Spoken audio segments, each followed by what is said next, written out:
ಲಾಲ್ ರುವ ಮಿಜೋರಾಂನ ಒಂದು ಸಣ್ಣ ಗ್ರಾಮದಲ್ಲಿ ವಾಸಿಸುತ್ತಾಳೆ. ಅವಳ ಕುಟುಂಬವು ದಿನಕ್ಕೆ $1 ಸ್ಥಳೀಯ ಆದಾಯದ ಮೇಲೆ ಬದುಕುತ್ತಿದೆ. ಗಂಭೀರ ದಾರಿದ್ರ್ಯದ ನಡುವೆಯೂ ಲಾಲ್ ರುವ ಸರಳ ಮಹಿಳೆ ಕ್ರಾಂತಿಯತ್ತ ಹೆಜ್ಜೆ ಹಾಕುತ್ತಿದ್ದಾಳೆ. ಇದು ಜಗತ್ತಿನ ಮಿಷನ್ಗಳನ್ನು ತಲುಪುತ್ತಿರುವ ಮಹಾ ಆಂದೋಲನ ಚಳುವಳಿಯಾಗಿದೆ.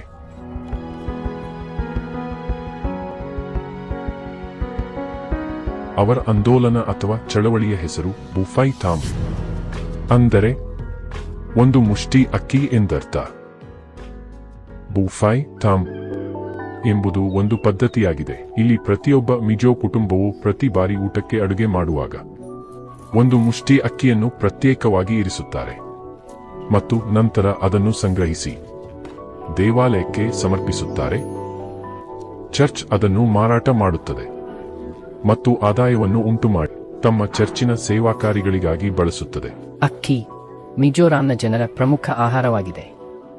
ಅವರು ತಮ್ಮ ಜೀವನಕ್ಕೆ ಅತ್ಯಂತ ಅವಶ್ಯಕವಾದ ಪ್ರಮುಖವಾಗಿರುವುದನ್ನು ಕೊಡುತ್ತಿದ್ದಾರೆ.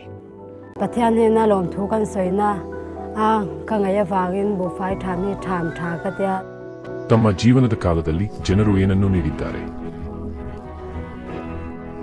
ತರಕಾರಿಗಳು, ಬೆಂಕಿಕಟ್ಟಿಗೆ, ತೋಟದ ದವಸ ಧಾನ್ಯಗಳು ಮತ್ತು ಅವರ ನಿಯಮಿತ ದಶಮಾಂಶವನ್ನು. ಸಭೆಯು ಸ್ವಾವಲಂಬಿಯಾಗಿ ಬಲವಾಗಿರಲು ಇದನ್ನೆಲ್ಲ ತಂದು ಕೊಟ್ಟಿದ್ದಾರೆ. ಮಿಜೋರಾಂ ರಾಜ್ಯವು ಭಾರತದ ಅತ್ಯಂತ ಹಿಂದುಳಿದ ರಾಜ್ಯವಾಗಿದೆ ಮತ್ತು ನಾವು ದಾರಿದ್ರ್ಯದ ಹಗ್ಗದ ತುದಿಯಲ್ಲಿರುವವರು.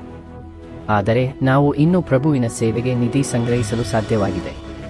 ಕಳೆದ ಹಣಕಾಸು ವರ್ಷದ ಅಂತ್ಯಕ್ಕೆ ಒಟ್ಟಾರೆ ಸುಮಾರು $13 ಮಿಲಿಯನ್ ಅಮೆರಿಕನ್ ಡಾಲರ್ ಅನ್ನು ಸ್ವೀಕರಿಸಿದ್ದೇವೆ. ಇದರಲ್ಲಿ 12% ಒಟ್ಟು ಆದಾಯವು ಮುಷ್ಟಿನಷ್ಟು ಅಕ್ಕಿಯ ಸಂಗ್ರಹಣೆಯಿಂದ ಬಂದಿದೆ.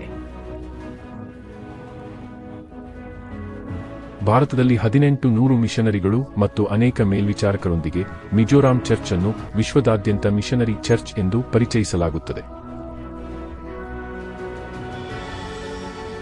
ಈ ಯಶಸ್ಸಿಗೆ ನಿಸ್ವಾರ್ಥ ಮತ್ತು ಸೃಜನಾತ್ಮಕ ದಾನವೇ ಕಾರಣವಾಗಿದೆ. ನಮ್ಮ ಐಶ್ವರ್ಯ ಅಥವಾ ದಾರಿದ್ರ್ಯವೇ ಪ್ರಭುವಿನ ಸೇವೆಗೆ ಪ್ರೇರಣೆಯಾಗುವುದಿಲ್ಲ, ನಮ್ಮ ಇಚ್ಛಾಶಕ್ತಿ. ಆದ್ದರಿಂದ ನಾವು ಮಿಜೋ ಜನರು ಹೇಳುತ್ತೇವೆ, ನಾವು ಪ್ರತಿದಿನವೂ ತಿನ್ನಲು ಏನಾದರೂ ಹೊಂದಿರುವ ತನಕ ನಾವು ದೇವರಿಗೆ ಪ್ರತಿದಿನವೂ ಕೊಡಲು ಏನಾದರೂ ಹೊಂದಿದ್ದೇವೆ.